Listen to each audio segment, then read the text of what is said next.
High, welcome back to Mitra story writer. আজকে আবার আমি তোমাদের সামনে চলে এসেছি একটা ফ্রাইডের এপিসোড নিয়ে। তো শোনো গল্পটা, আশা করব তোমাদের ভালো লাগবে। তো ভূমিকাতে বলি যে আমরা তো অনেকেই ভাড়া বাড়িতে থাকি। তো আজকের যে গল্পটা একটা ভাড়া বাড়ি সংক্রান্তই। এরকম ভাড়া বাড়িতে যদি আমরা থাকি আমাদের কি হবে জানি না। শোনো গল্পটা, আশা করব তোমাদের ভালো লাগবে। তো এই যে ছেলেটা যেখানে গল্পটা একটা ছেলেকে নিয়ে। ছেলেটা গ্র্যাজুয়েট, কিন্তু থাকতো একটু গ্রামের দিকে, আর অতটা ওয়েল টু ডু ফ্যামিলিরও ছিল না। তো ও যখন গ্র্যাজুয়েশন কমপ্লিট করে নিল, তারপরে ওর মনে হলো যে গ্রামে সেরকম ওর লায়ক কোনো কাজ নেই। ও হয়তো আরো যদি শহরের দিকে চলে যায়, তো শহরে গিয়ে না ও আরেকটু ভালো কিছু চাকরি পাবে, যেখানে ওর অনেক মনিটারি দিক দিকে হেল্প হবে, ও নিজের বাড়িতেও হেল্প করতে পারবে। যেরকম বললাম যে ওরা খুব একটা ওয়েল টু ডু ফ্যামিলি ছিল না। গল্পটা হলো উজ্জয়ন শহরে, ঠিক আছে? উজ্জয়ন শহর থেকে অনেকটা দূরেই ওই ছেলেটার বাড়ি ছিল। তো ও চলে এলো উজ্জয়নে। এবার এসে ও একটা প্রাইভেট ফার্মে চাকরিও পেয়ে গেল, কিন্তু খুব একটা যে মাইনে সেখানে পেতো তা না। একদম নতুন নতুন এসছে, ইন্টার্ন হিসেবেই জয়েন করেছে। তো ও কি করলো, উজ্জয়ন শহরেই ও খুঁজতে লাগলো। তো একটা জায়গায় দেখলো যে একটা ব্যাচেলার, মানে একটা কি বলবো, পেইং গেস্ট টাইপের একটা জায়গা ওখানে আছে, যেখানে অনেক ব্যাচেলার্সরাই থাকে। তো ওখানেও একটা নিয়ে নিল। এবার যে ব্যাচেলার্সরা যেখানে থাকে, ওখানে কি হয় বলতো, ডরমিটারি টাইপেরই থাকে। এক একটা বেড এক একজনের জন্য অ্যালোকেট থাকে, আর হয়তো একটা চেয়ার টেবিল, মানে ছোটখাটো সেট আপই থাকে। তো ও তো একা ছিল, তো ও ওখানে থাকতে শুরু করলো। করতে করতে ও ইন্টার্ন থেকে ও পার্মানেন্ট হয়ে গেল ওই যে জায়গাটা ওখানে। তো এখন ওর বাড়ি থেকে চাপ আসে যে এবার তুমি বিয়ে করে নাও। তখন ও সেটা ওর বাড়িতেই ছেড়ে দিয়েছিল। তো ওর কিছুদিন পরে বিয়েও হয়ে গেল। এবার যখন বিয়ে হয়ে গেল, ও তো আর ওখানে মানে ওই ব্যাচেলারদের সাথে ডরমিটারিতে তো আর বউকে নিয়ে আসতে পারে না। তো ও এখন খুঁজতে শুরু করলো যে কোনো একটা ছোটখাটো ঘর। ও পার্মানেন্ট হয়ে যাওয়ার পরেও ওর অত স্যালারি ছিল না যে ও একদম ফ্ল্যাটে থাকে বা ইয়েতে থাকে, খুব ভালো জায়গায় থাকে। তো ও একটা জায়গা খুঁজতে শুরু করলো যে ছোটখাটোর মধ্যে যদি একটা একটা ঘর, একটা কিচেন বাথরুম হলেই হয়ে যাবে। ওর বউকে নিয়ে ও একাই থাকবে, আর মা বাবারা তো আর এসে থাকবে না, যখন আসবে ঠিক আছে ম্যানেজ হয়ে যাবে। তো এরকম খুঁজতে খুঁজতে ওরা না বেশ হয়ে গেল। এই 1 বছরের মতন কেটে গেল। ততদিন ওর বউ কিন্তু ওর গ্রামের বাড়িতেই আছে। এবার ও যখন একটা ছুটি নিয়ে ওকে যখন গেল, তখন 1 বছর পরে, 1 বছর হয়ে গেছে, তখন ও একটা খুবই গুড নিউজ পায় যে ওর বউ প্রেগনেন্ট। তখন ও বলে এবার তো শহরে নিয়েই যেতে হবে। তো ওর মা বাবাও বললো যে না, আমরা চাই যে তুমি এবার বউকে নিয়ে যাও, ওখানে থাকো। কেন কি আমরা চাই বেবিটা ওখানেই হোক, কেন কি ওখানে চিকিৎসার ব্যবস্থা আমাদের গ্রামের দিকে তো অবভিয়াসলি বেটার। সেরকম হলে না হয় আমার মা, মানে তোমার মা কি বউয়ের মা, কেউ একজন গিয়ে ওখানে থাকবে। মানে ফ্যামিলিটা খুবই ভালো ছিল আর খুবই সাপোর্টিভও ছিল। তখন ও বললো হ্যাঁ, এবার তো আমাকে জোর লাগিয়ে দিতে হবে, যে খুঁজতে হবে। কেন কি ও 1 বছর ধরে চেষ্টা করেছে, সেরকম পায়নি। তো এবার ও গিয়ে না ওর বন্ধুদের, ততদিন ও ডরমিটারিতেই আছে, তো গিয়ে এরকম বলে যে আমার তো একটা ঘর, একটা বাথরুম কিচেন হলেই হয়ে যাবে, এরকম আমার আমার বউকে এবার নিয়ে আসতেই হবে, এই খুশখবরি। তো ওর ফ্রেন্ডরা খুব খুশি হয়ে যায়। তখন ওর মধ্যে একটা ফ্রেন্ড ছিল, ফ্রেন্ডটার নাম ছিল নিখিল। আর এই যে যে ছেলেটা ছিল, এই ছেলেটার নাম ছিল শীতল প্রসাদ। তো আমরা ওকে শীতলই রাখবো, ঠিক আছে? যদি শীতল একটু মেয়েদের নাম হয়, তো শীতল প্রসাদ ছিল ওর নাম। তো ওই নিখিল বলে যে ছেলেটা ছিল ওর ফ্রেন্ড, সে বলে কি দেখো এরকম ভাবে আমরা খুঁজে পাবো না, তুমি এক কাজ করো, আমার একজন বন্ধু আছে, সে হলো দালাল টাইপের আর কি, বাড়ি জমি এইগুলোর দালালি করে। ওকে আমরা বলি, ও হয়তো কিছু হেল্প করতে পারবে আমাদেরই বন্ধু বান্ধবের মধ্যে। তখন বললো হ্যাঁ, এটা একটা ভালো জিনিস। তো ও যায় কি ওই যে আরেকজন আছে যে দালাল, তাকে গিয়ে বলে। তখন ও বলে কি হ্যাঁ, একটা বাড়ি আছে, ওরা খুব কম দামেও মানে ভাড়াতেও তোমাদের দিয়ে দেবে, কিন্তু ওদের ওখানে না কোনো ভাড়া সেরকম ভাবে আমি পাচ্ছি না। তখন এবার এরা জিজ্ঞেস করে যে কেন তুমি বলছো ভালো বাড়ি, কেন মানে পাচ্ছ না? বলছে আসলে এটা ঠিক, ওটা ঠিক উজ্জয়ন শহরের মধ্যে না, একটু উজ্জয়ন শহর থেকে যেতে হয় এই 8 ঘন্টা 45 মিনিট দূরে, তাই জন্য। আর পাড়াটাও মানে একটা খুব একটা ইয়ে নয়, মানে পাড়াতে খুব একটা জমজমাট হয় না, জমজমাট টাইপের পাড়া না, মানে ওইরকম এক্সকিউজ দিচ্ছে। এখন আমরা বলছি এক্সকিউজ, কিন্তু তখন ওর মনে হয় না আমাদের পাড়াটা জমজমাট না, ওখান থেকে স্কুলও দূরে, সবকিছু একটু দূরে দূরে, তাই জন্য লোকজনেরা ওখানে ঠিক ভাড়া ফাড়া নেয় না, যারা বাড়ি করে নিয়েছে তখন বললো ওভাবে যে ঠিক আছে একবার দেখে নি, 8 ঘন্টা 45 মিনিটে দূর বাস রাস্তায়, বা তো আমি চলেই যাব যদি কোনো এরকম এমার্জেন্সি হয়, তো ও যায় দেখতে, ওই নিখিল বলে ছেলেটা আছে না, ও যায়। ওরা তো গিয়ে অবাক, ওরা দেখছে দোতলা বাড়ি, একতলাতে ওই যে বাড়ির যে ওনার্স তারা থাকে, ওনার বলতে একটা বুড়ো আর একটা বুড়ি, আর ওপরে পুরো যে ফ্ল্যাটটা মানে উপর তলাটা পুরোটা খালি, আর ওরা পুরোটাই ওখানে দিচ্ছে। আর কত টাকায় দিচ্ছে মানে পুরোটা মানে 2 BHK, হ্যাঁ মানে 2 বেডরুম, একটা হল ঘর মানে যেখানে ওই খাবার দাবার থাকা বসার এরকম ব্যবস্থা, একটা কিচেন আছে বেশ বড়, আর বাথরুমও আছে সেপারেটলি, মানে দেখে মানে লোভ লাগবে, কিন্তু কত টাকায় না, জাস্ট 5000 রুপিসে ওরা ওটা ভাড়া দিচ্ছে। তো ওরা তো দেখে তো এবার ওই যে যে দালাল ফ্রেন্ডটা আছে ও বলে যে হ্যাঁ হ্যাঁ তুমি নিয়ে নাও, তোমার যদি মানে ঠিক লাগে। তোমার বলে এত ভালো বাড়ি এত কম দামে, ঠিক আছে 30 মিনিট 45 মিনিট তো ঠিকই আছে, আমি তো চলেই আসবো, আর এখন আমি আর থেকে যাই, নিশ্চয়ই এর পরে আমার যখন আরো টাকা উন্নতি হবে তখন আমরা উজ্জয়ন শহরে মানে শিফট করে যাব। তখন তো ও তো বাড়িতে ফোন টোন করে বলে ওর, তো ওর বউ খুব এক্সাইটেড হয়ে যায় যে হ্যাঁ এতদিন পরে ওরা স্বামী স্ত্রী একসাথে থাকবে। তো ওরা তো চলে আসে, এবার নিয়ে আসে বউটাকে। আর ওই নিচে যে ওনার্সরা ছিল না তারা এতটা ভালো ছিল, মানে দেখে বাবা যেন মনে হয় যে শীতল প্রসাদ, মানে শীতল ওদের নিজেরই ছেলে, মানে এরকম ভাবে বলছে হ্যাঁ হ্যাঁ বৌমাকে নিয়ে আসো, কোনো অসুবিধা হবে না, তোমার মা বাবা কেউ যদি নাও আসতে পারে আমরা সব দেখে রাখবো, আমার বউ তো এত বয়স্ক, উনি তো খুব এক্সপার্ট এইসব ব্যাপারে, মানে এত ভালো ব্যবহার করে। আর এই এত ভালো ব্যবহার করলে না মানে লোকেরা বলেই যায়, আর ও ভাবে যে হ্যাঁ ঠিকই আছে, আমি তো যাই হোক 30 45 মিনিট বাস ট্রাভেল করে আমি অফিসে যাব, ও সারাদিন বউ অফিস মানে বাড়িতে থাকবে, তাহলে এরা যদি এত ভালো হয় এত ভালো করে প্যাম্পার করে তো আমাদেরই সুবিধে, আপদ বিপদেও এরা কাজে লাগবে। তো ও বউকে নিয়ে আসে। হ্যাঁ, এবার যখন ও বউকে নিয়ে আসে তখন ওই বউটা না 9 মান্থ চলছিল। তো 9 মান্থ এসে ওখানে যখন ঢোকে, তো ওই বউটা না যখন ঘরে ঢোকে ওর না একটা কেমন দমকা হাওয়া মতো লাগে, ওর নিজের ফিল হয়, সেটা ও পরে বলেছিল কিন্তু ও কাউকে বলে না তো। তো ও ভেতরে ঢুকে এরা তো মানে বাবারে কত কি মানে ইয়ে করছে, যেন কতদিনকার চেনা, ওদের নিজের মেয়ে নিজের ছেলের বউ মানে এরকম বিহেভ করছে। তো ওরা তো আরো খুশি হয়ে গেছে, বাহ বাহ খুব ভালো। আর বউটা এত সুন্দর, ঘর দেখে নতুন, মানে ওর কাছে তো নতুনই না সংসার, এতদিন তো ওর বরের সাথে সেভাবে সময় একা খুব কমই কাটিয়েছে, শ্বশুর বাড়িতেই থাকতো আর বর এখানে চাকরি করতো, তো ও তো খুব খুশি হয়ে গেছে, নিজের মতন ঘর সাজিয়েছে, টুকিটাকি করেছে। এবার এবার এই 1 সপ্তাহ 2 সপ্তাহ যেতেই না ওর লেবার পেন ওঠে। তো ওরা ফোন করে যে ওই ছেলেটাকে, ও তখন অফিসে ছিল, যে তোমার বউ এরকম লেবার পেন উঠেছে, তোমার কোনো অসুবিধা করতে হবে না, আমরাই ওকে নিয়ে যাচ্ছি হসপিটালে।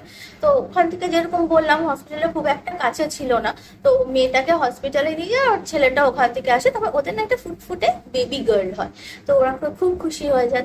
তারপর ওখানকার যা ডিসচার্জ প্রসেস করে ওরা ওই বেবি গার্লটাকে নিয়ে আসে। এসে তো খুব ভালো থাকতে থাকে, মানে থাকে। নিচের লোকেরা তো এত ভালো, মাঝে মাঝে তো ওদের বলতো তুমি বেবি গার্লকে নিয়ে তোমার এত অসুবিধা যখন হয় আমাদের এখানেই রান্না করতে পারো, তোমার তো রান্নাও করতে হবে না। যাই হোক ওরা নিজেদের মতো রান্না বান্না করেই খেত।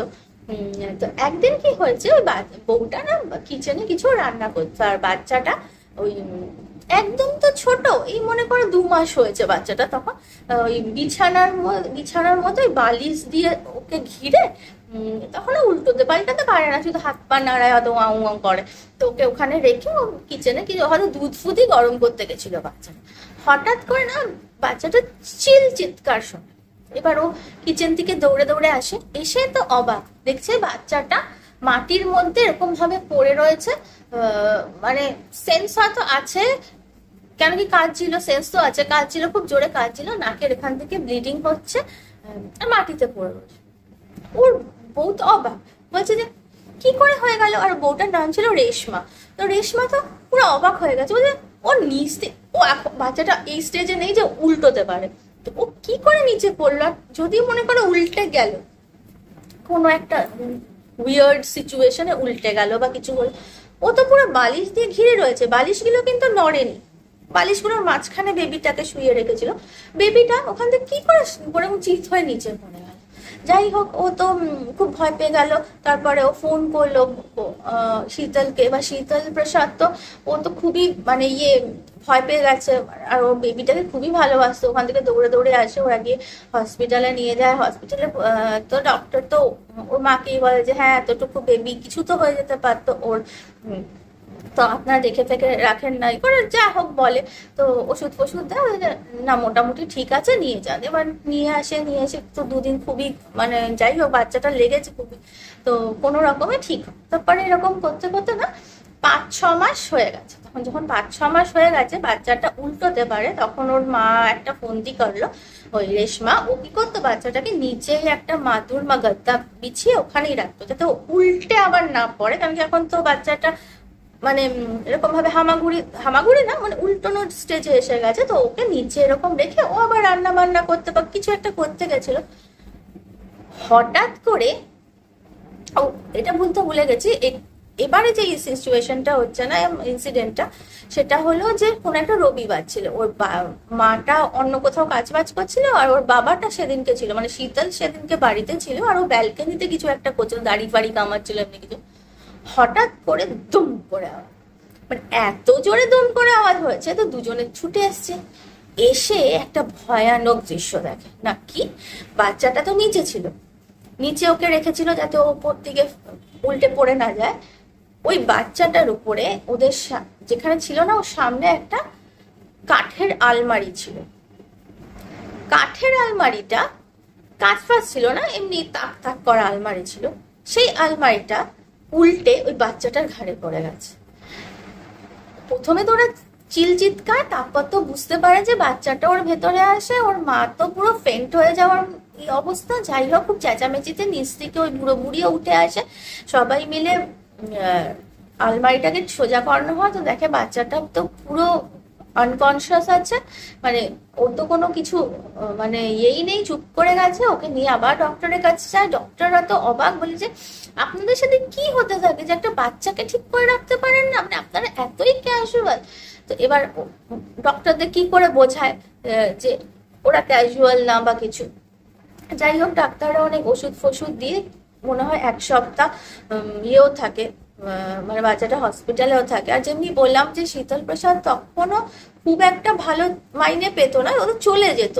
তো কিন্তু তখন না ওদের মাসের শেষেও ছিল, তখন ওই যে নিচে যে বুড়ো বুড়ি ছিল এইসব দেখে না তারাই টাকা দিয়েছিল ওই হসপিটালে নিয়ে যাওয়া এই সেই করা। তো ওদের প্রতি তো আরো কৃতজ্ঞ হয়ে যায় এরা। তো এবার ওই বাচ্চাটাকে যাই হোক নিয়ে আসে। এবার নিয়ে এসে পরে বাচ্চাটা না আর কোনো মানে কথাই বলে, আমার কথা তো বলতে পারে না, উ আ করে চেঁচায় বা কাঁদে, হয়তো কাঁদছে, মনে হচ্ছে কাঁদছে, কিন্তু ওর গলা থেকে কোনো আওয়াজ বেরোচ্ছে না, আর কি ফ্যাল ফ্যাল করে তাকিয়ে থাকে।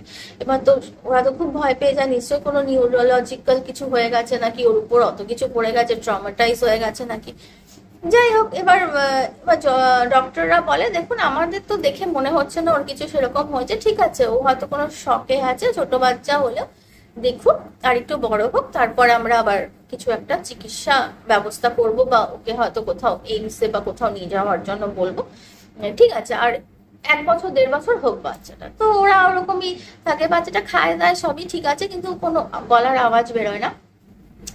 এরকম আবার একদিন ওই যে শীতল প্রসাদ অফিসে গেছে, আর ওর মা এখন আর কি করে বাচ্চাটাকে, তো বাচ্চাটাকে না ওরা একটা চেয়ার, এখন দেখবে বাচ্চাদের চেয়ার পাওয়া যায় যেখানে বাচ্চাটাকে বসে এরকম আটকে দিলে না ওখানেই থাকে, মানে ওখানে খেলা করে ওখানেই খায়।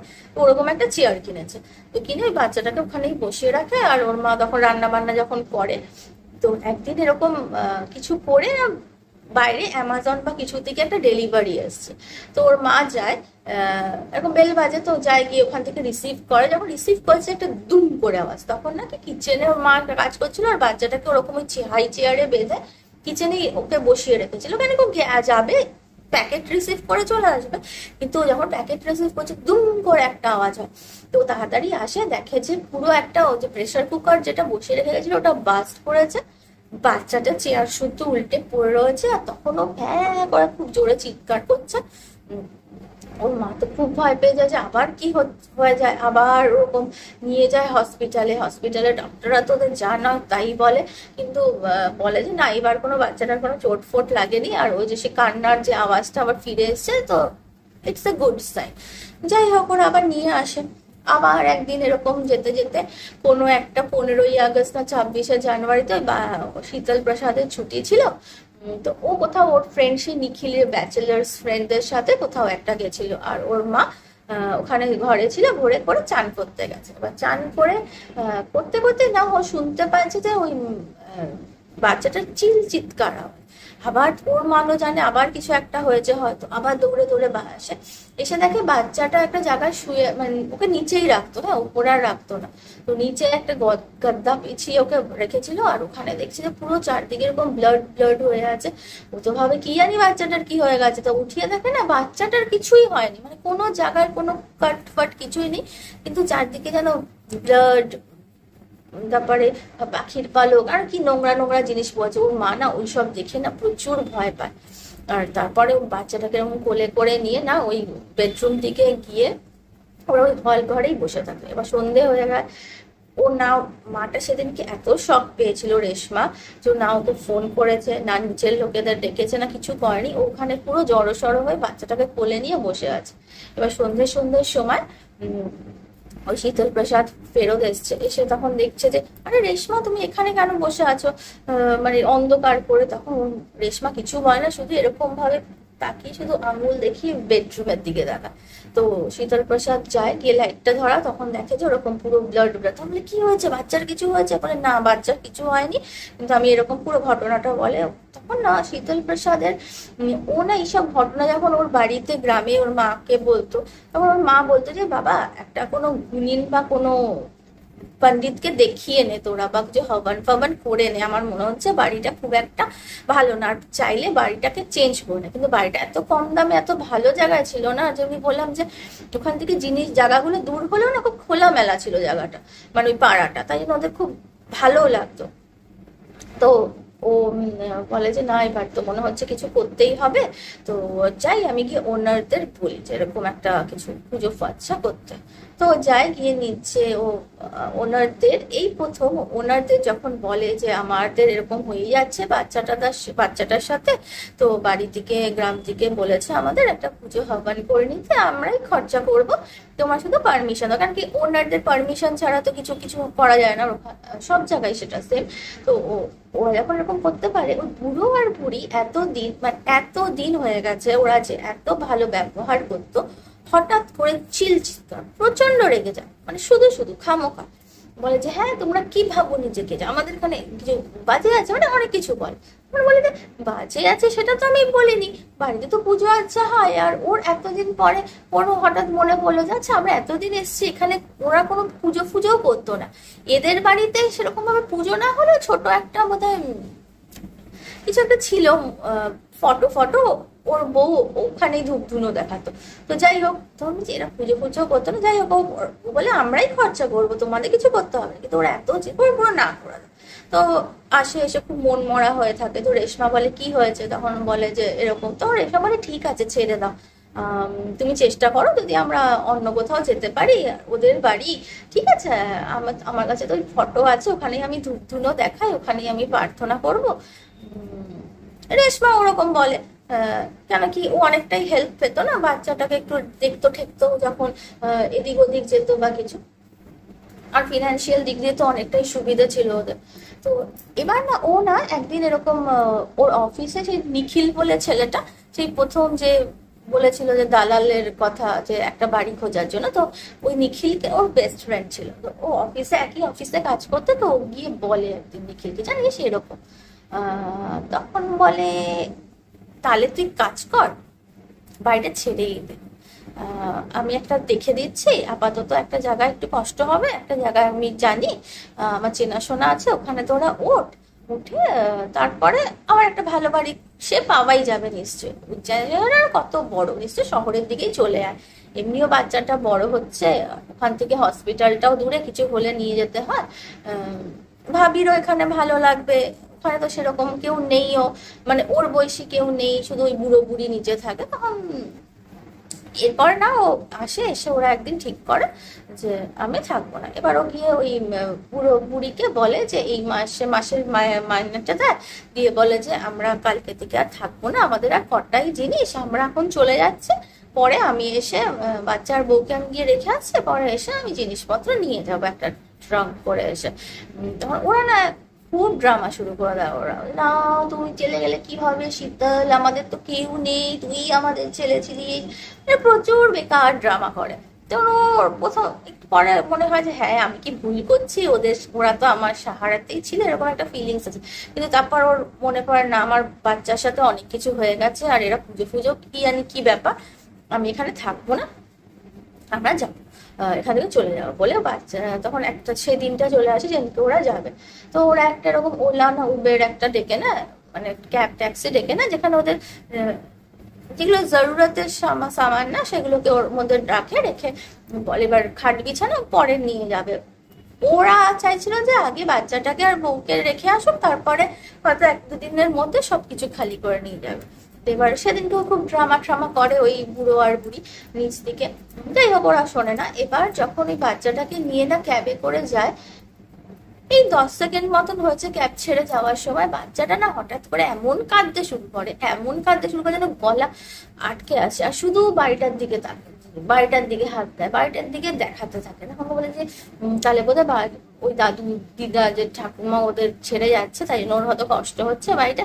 তো ক্যাবটাকে শীতল বুঝিয়ে ঠুঝিয়ে বলে যে দাদা নিয়ে যাও, তুমি একটু 1 ঘন্টা 1 ঘন্টা ওয়েট করো, তারপর আবার আমরা যাব, বাচ্চাটা এরকম শ্বাস আটকে যাচ্ছে, আনকনসিয়াস মতন হয়ে যাচ্ছে, ওকে একটু শান্ত করে আমি তোমায় পে করে দেবো। তখন বলে ঠিক আছে। তো ক্যাবটা আবার রিটার্ন করে আসে, যখন রিটার্ন করে আসে ওরা দেখে ওই বুড়ো আর বুড়ি না গেটের সামনে দাঁড়িয়ে বসে আছে, তারা খুব রিল্যাক্স করে আর ওকে দেখে দেখে হাসছে।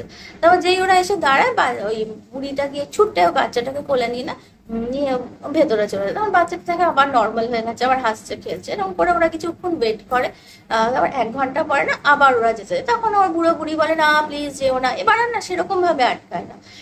যাই হোক ওরা আবার গিয়ে আবার কিছু দূর যাওয়ার পর আবার বাচ্চাটা এরকম ভ্যাঁ ভ্যাঁ করে এমন কাঁদতে শুরু করে, শ্বাস আটকে যায়, চোখ উল্টে যাচ্ছে, এরকম অবস্থা, আর শুধু বাড়ির দিকে তাকায়।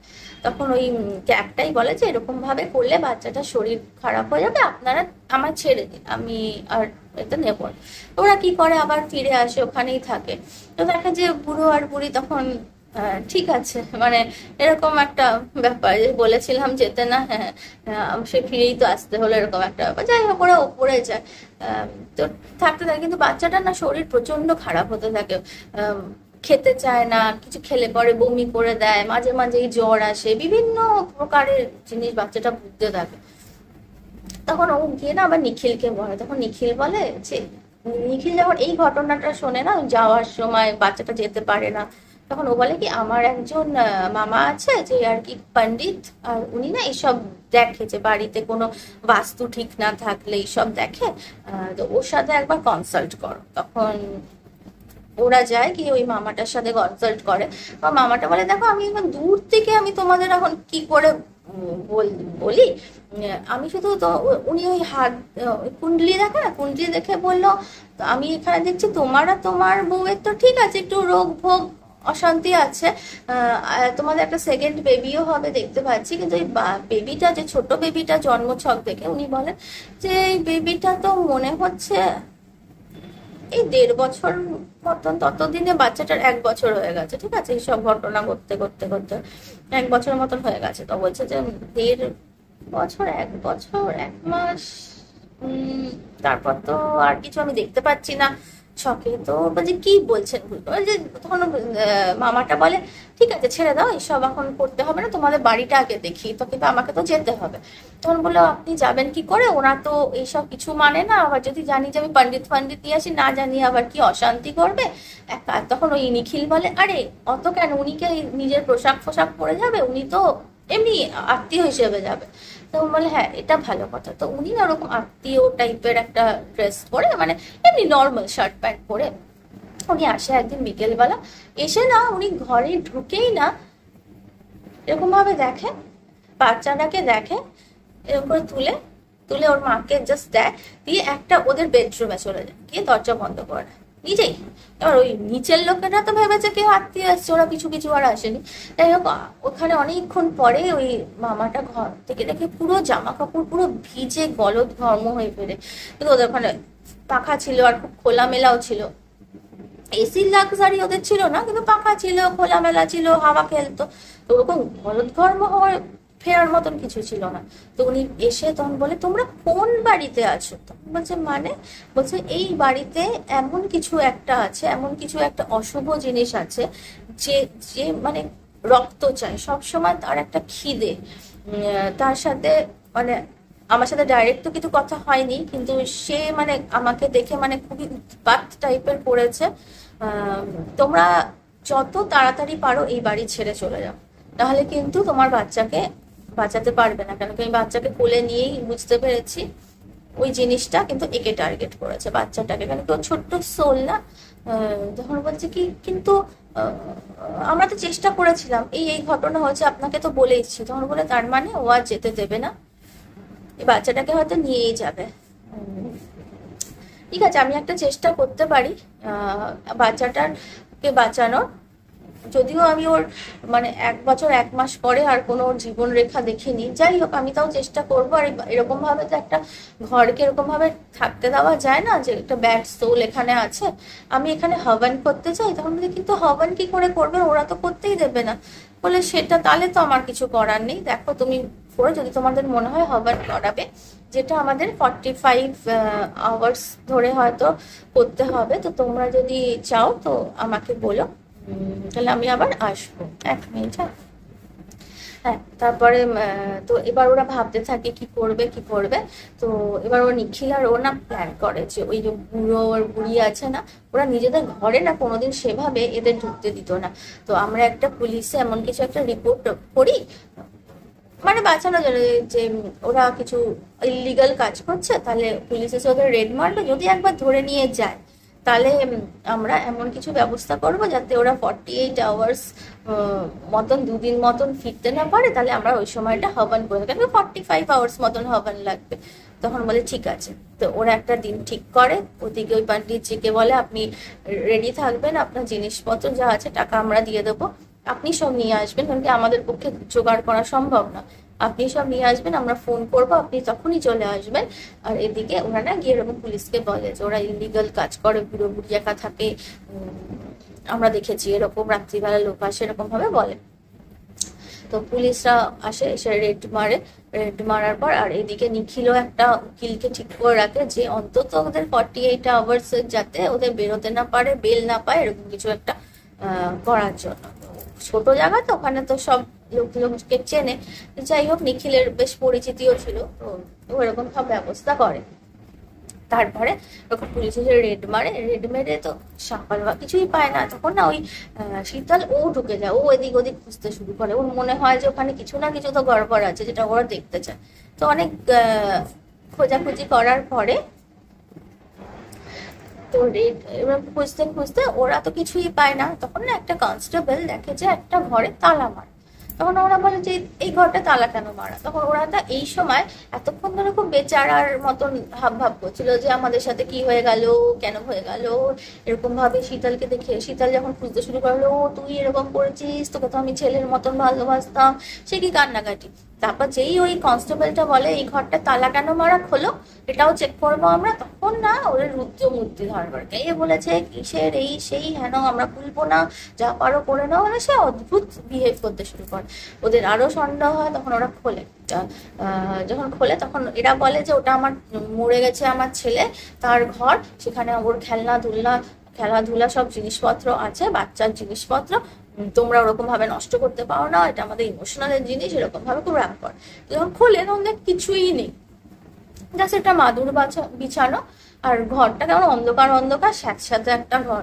তখন বলে যে, ওরা বলে কই কিছুই তো নেই তোমার, ঠিক করে বলো কি আছে ঘরে। দেখতেই তো পাচ্ছেন কিছুই নেই, ওটা আমাদের স্মৃতি এই সেই। তখন ওই মাদুরটাকে যখন উঠায় দেখে যে এরকম টাইলস বসানো, তো একটা টাইলসের মধ্যে না আংটা লাগানো। তো কনস্টেবল যে ওখানে যে মেইন পুলিশ অফিসার থাকে, সে ওই কনস্টেবল গুলোকে বলে খোলো তো ওটা কি আছে নিচে দেখি। যখন খোলে তখন দেখি যে নিচে একটা সুড়ঙ্গ মতন আর একটা সেই মই মতন লাগানো আছে, মানে মইটা দিয়ে ওপর নিচ করা যায়। তো ওরা সবাই ভেতরে যায়, কিন্তু মানে অবাক, আর কি গন্ধ, ঘরটা অন্ধকার একটা ঘর, সেই লাইট ফাইট জ্বালিয়ে একটা টিমটিমে, মানে উপর দিয়ে কোনো সুইচ আছে, এটা জ্বালালে টিমটিমে একটা আলো জ্বলছে, চারদিকটা নোংরায় ভর্তি, সেই পচা গন্ধ, মাছ মাংস, মানে কি ভগবান জানে কি পচেছে সব দেখে, পাখির পালক ইঁদুর এই সেই পড়েছে। দেখেছে দুটো কফিন। তারপর পুলিশগুলো তো ভয়ে ভয়ে একটা কফিন খোলে, তো দেখে একটা কঙ্কাল ওখানে রয়েছে। কঙ্কালটার মানে আর এখন তখনও মাংস ফাংস লাগানো আছে, কিন্তু ওরা যেরকম ওর নিজেদের ছেলের ডেসক্রিপশন দিচ্ছিল যতটা ছোট ওরকম না, ওটা একটা পূর্ণবয়স্ক কঙ্কাল বোঝাই যাচ্ছে। আর একটা যখন খোলা হয় তখন দেখে ওখানে না ওই যে বেবিটা হয়েছিল না ওদের ওপরে মেয়ে শীতল আর রেশমার মেয়ে, তার বাচ্চার জামা কাপড়গুলো রয়েছে। তো দেখে বলছে এইগুলো এখানে কেন, শীতল তো দেখে খুব ভয় পেয়ে যায়। যাই হোক পুলিশরা তো যেই ওকে নিয়ে যায়, শীতল তাড়াতাড়ি এসে নিখিলকে ফোন করে, নিখিল ওর মামাকে ফোন করে। তারপর ওরা সব পণ্ডিতরা এসে পুরো জিনিসটা শুনে, ওর পণ্ডিত বলে আমি আর দেরি করছি না, আমরা হবন স্টার্ট করছি, আমি জিনিসপত্র নিয়ে আসছি, আমি যা ভেবেছিলাম একদম এক্স্যাক্টলি, পরে তোমায় বলবো কি ঘটনা, এখন আমরা স্টার্ট করি, না হলে 45 ঘন্টার আগে যদি এরা এসে যায় না করতে দেয় তাহলে কিন্তু হিতে বিপরীত হবে, হয়তো আমরাই মরে যাবো। বলে ওরা শুরু করে হবান। যখন হবান চলতে থাকে বলে কি হবানের মধ্যে কিন্তু তোমাদের অনেক কিছু হবে, তোমরা কিন্তু উঠবে না বা আমাদের উঠে যেতে বাধ্য করবে না, তোমরা এই ঘর ছেড়ে, ঘর মানে এই পুরো দোতলা ছেড়ে নিচে নামবে না। নিখিলকেও ওরা বাইরে পাঠিয়ে দেয়। এবার হবান স্টার্ট হয়, হবান স্টার্ট করতে করতে মাঝখানে ওই ছেলেটার খুব শরীর খারাপ হয়, মাঝে মাঝে ওর বউ যাচ্ছে গিয়ে বাচ্চাটাকে দুধ খাওয়াচ্ছে নিজেদের জন্য, কেন কি পণ্ডিতরা বলেছিল আমরা এই 45 ঘন্টা কিচ্ছু খাবো না, আমরা যা খাওয়া দাওয়া করেছি, কারণ আমাদের যারা হবান করছি তাদের মধ্যে যদি একজন উঠি হবান নষ্ট হবে, আমরা মরে যাবো, আমরা সহ্য করে নেবো 45 ঘন্টা, এটা আমাদের কাজ বলে। ওরা তো সিদ্ধ পুরুষ টাইপের, ওরা হবান করতে থাকে, মাঝখানে বাচ্চাটাকে দুধ খাওয়ায়, একবার ওর রেশমা চক্কর কেটে পড়ে যায়, একবার বমি হয় ওর ছেলেটার, মাঝে মাঝে রেশমার বোধহয় বাথরুম থেকে না টয়লেট পায়খানা থেকে ব্লাড বেরোয়, ওই ছেলেটা বমি করে তো ওর ব্লাড বেরোয়, তখন ওরা বুঝতে পারে যে ওই হবানেরই কিছু এফেক্ট হচ্ছে। আর বাচ্চাটা তো মাঝে মাঝে এমন চিৎকার করে উঠছে যেন ওর প্রাণটা বেরিয়ে যাচ্ছে, এরকম করতে করতে 24 আওয়ার্স কেটে যায়। তারপরে যখন হয় না ওরাও আস্তে আস্তে ঝিমিয়ে পড়তে থাকে, মানে রেশমা শীতল আর বাচ্চাটা, কিন্তু পণ্ডিতরা একদম স্ট্রং, ওরা করছে ওদের কাজ। হবানের আগুন উঠছে কি সেই, মানে মনে হচ্ছে সিলিং ফেটে বেরিয়ে যাবে, এরকম মাঝে মাঝে বিকট আওয়াজ হচ্ছে। মাঝে মাঝে অদ্ভুত অদ্ভুত ফিলিংস হচ্ছে, মানে ধুমধাম করে দরজা যেন বন্ধ হয়ে যাচ্ছে, জানলা খুলে যাচ্ছে বন্ধ হয়ে যাচ্ছে, মানে টেবিল চেয়ার এদিক ওদিক হচ্ছে, ওগুলো দেখে ওদের আরো ভয়ে বেড়ে গেছে। কিন্তু ওদের একটা আস্তে আস্তে না ওদের আর এনার্জি নেই, এরকম করতে করতে না একটা সময় ওরা ঘুমিয়ে পড়ে।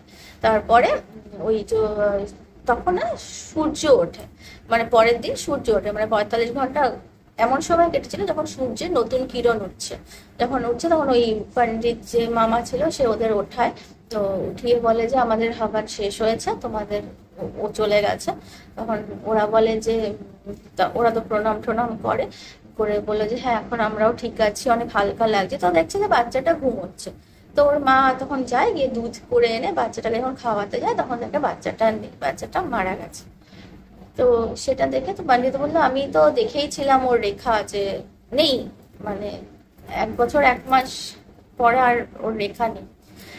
ও মানে যে ছিল তাকে তো আমরা বার করে দিতে পেরেছি এই বাড়ি থেকে, কিন্তু এই বাচ্চাটাকেও নিয়ে গেছে। তখন বললাম কি ছিল, বলছে যে আমরা ওর সাথে কমিউনিকেট অনেক করার চেষ্টা করেছি, কিন্তু এতটাই স্ট্রং ও নিজে কমিউনিকেট করেনি। শুধু এইটুকু আমরা বুঝতে পেরেছি যেটাই ছিল তার রক্ত পিপাসা বা মানুষের খিদা, মানুষের জীবনী শক্তি না, তাদের নেওয়ার খুব তার নিয়ে সে বেঁচে থাকতো। তোমরা একটু আশপাশে খোঁজ নাও, নিশ্চয়ই এরকম ঘটনা আগেও হয়েছে। আর এখানে তোমার বাচ্চাটাকে টার্গেট করেছিল কারণ কি ও করছি, ওর জীবনী শক্তি নতুন, ওর জীবনী শক্তি প্রাচুর্য অনেক, তাই জন্য ও ওকে টার্গেট করেছিল। যাই হোক, আমরা বাঁচাতে পারলাম না, সরি, কিন্তু ওই জিনিসটা এখান থেকে আমরা বার করে দিয়েছি হাওয়ানেতে। তো এই বাড়িটাতে আশা করি আর কোনো প্রবলেম হবে না। কিন্তু ওরা তো আর থাকবে না, ঠিকই করে নিয়েছিল। তারপর ওরা চলে যাওয়ার পরে আর এদিকে ওই ওই যে হাড় গোড় এখানে এরকম ওই লোকগুলো, ওই যে বুড়ো আর বুড়ি কিছু কনফেস করেছিল, পুলিশ ওদের বলেছে যে তারপরে ওদের মনে হয়েছিল ওরা সাইকোপ্যাথ, তাই জন্য ওরা আর ছাড়েনি, ওদের মেন্টাল হসপিটালে পাঠিয়ে দিয়েছিল। তো যাই হোক, এবার আশেপাশের খোঁজ নিতে শুরু করে। বললাম না যে খুব খুব নির্জন ছিল ওই পাড়াটা। তো দুই একটা যাদের সাথে কথা বলেছে, জেনেছে যে ওখানে নাকি আরো এরকম আসতো, একজন দুজন করে আসতো পরিবার ওইখানে ভাড়া নিয়ে, ওরা ওরকম কম দামেই দিত। কিন্তু ওই পরিবারগুলো না থাকার 6 মাস 1 বছরের মধ্যেই হয় একজন নয় দুজন কেউ না কেউ মারা যেত, আর তারপর ওরা না থাকতেও পারতো না, চলে যেত। হঠাৎ একদিন একদিন করে চলে যেত, মানে ওরাও ঠিক জানে না, কিন্তু ওদের মনে হতো যে বাড়িটা কেমন যেন কালী শক্তির আধার। তো ওই লোকগুলো ওই বুড়ো বুড়ির সাথে খুব একটা কথা বলতো না, ওরা নিজেদের মতন ওয়াক ফাক করতে দেখতো, যে সকালবেলা কি শনি রবিবার যেত কোথাও একটা, দুজনে হেঁটে হেঁটে তারপর ফিরে আসতো। ওরা সেরকম ভাবে অত মিশতো ঠিসতো না আর কি। এইটুকুই খবর ওরা পেলো।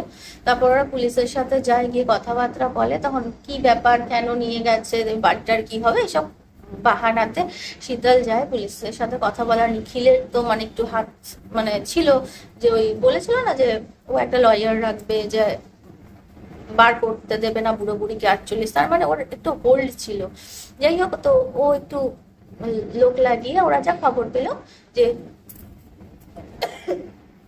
বুড়ো আর বুড়ি যেটা কনফেস করেছিল যে ওদের না একটা বাচ্চা ছিল, যেরকম বলেছিল ওই রকম ইয়ারের, 15-16 ইয়ারের একটা বাচ্চা ছিল, ছেলে ছিল। তো ছেলেটা হঠাৎ মারা যায়।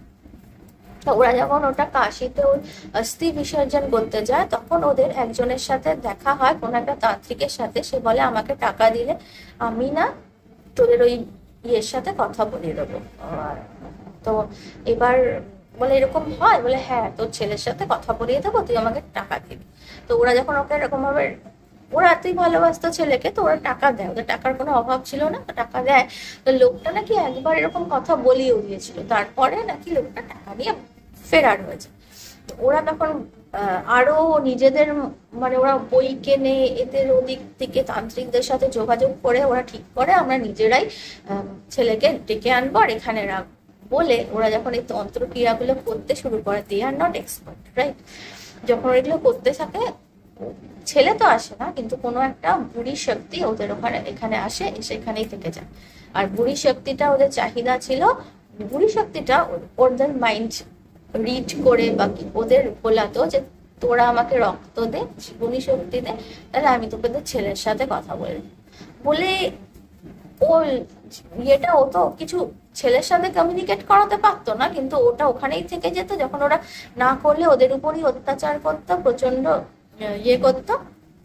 যাই হোক, ওরা এবার যখন ওরকম ভাবে ভাড়া নিয়ে এসে বসাতো ওখান থেকে, ওই ব্ল্যাক বা কালী শক্তি যেটা ছিল, ও একজনকে চুজ করে তাকে মেরে ফেলতো বা তার জীবনী শক্তি নিয়ে নিত। তো এটাই ঘটনা। তো পুলিশদের লেগেছে যে ওরা সাইকোপ্যাথ, এরকম কিছু তো হয় না বলে মেন্টাল হসপিটালে নিয়ে গেছে। কিন্তু শীতল, রেশমা, ওদের সাথে যা ঘটেছে, ওর বাচ্চা মরে গেছে, ওরা তো বুঝতে পেরেছে না এরকমই কিছু হয়েছে। আর এবার ওদের টার্গেট ওই বাচ্চাটা ছিল বলেই বাচ্চাটার জামা কাপড় ওরা নিয়ে গিয়ে ওই যে লাশটা ছিল মনে হয় ওই এর সাথে ওই কালী শক্তিটা বাউন্ডেড ছিল, তো ওখানে রেখে এসেছিল। যাই হোক, ওরা তার ওখানে থাকা না, ওদের তো আর হারানোর কিছুই নেই। ওরা ওখানে যেটুকু জামা কাপড় যা পেয়েছে ওখান থেকে ওরা চলে যায়। চলে গিয়ে ওরা কিছুদিন ওরা নিজেদের গ্রামে যায়, গ্রামে কাজ ফাজ মানে থাকে, থাকার পরে কাজ করে তো খেতেই হবে। তারপরে ওরা দুজন অন্য একটা জায়গায় চলে যায়। তারপরে জানা যায় যে ওরা যেখানে আছে ওদের আবার একটা বেবি হয়েছে, ও সেই বেবি নিয়ে ওরা রয়েছে নিজেদের মতন। কিন্তু ওদের সাথে ঘটে যাওয়া বা ওদের প্রথম বেবির সাথে ঘটে যাওয়া ঘটনা তারা কি আর ভুলতে পারে মা বাবা? তো এটাই ঘটনা আজকে। একটু মর্মান্তিক, বাচ্চাটার জন্য সত্যি খারাপ লাগে, একটা ছোট্ট ফুটফুটে প্রাণ। তো যাই হোক, তোমাদের আজকের গল্পটা কেমন লাগলো জানিও। এরকম সুন্দর সুন্দর ঘটনা কিন্তু আমি আনতেই থাকি আমার এই চ্যানেলে। তাহলে শুনতে হলে আমার এই চ্যানেলটাকে সাবস্ক্রাইব করে রাখো, যাতে গল্প বা ঘটনা আসার সঙ্গে সঙ্গে তোমরা শুনতে পেয়ে যাও, তোমাদের কাছে নোটিফিকেশন চলে যায়। কেমন লাগছে আমার ঘটনাগুলো শুনছো সেটা কমেন্ট প্লিজ করো, আর লাইক করো, শেয়ার করো, যাতে তোমাদের অন্য ফ্রেন্ডস অ্যান্ড ফ্যামিলিজও জানতে পারে আমার এই চ্যানেলের কথা, আমার এই গল্পের ভান্ডারের কথা। অনেক খুঁজে খুঁজে নিয়ে আসি তোমাদের জন্য সুন্দর সুন্দর গল্প। তো চলো আজকের মতো টাটা।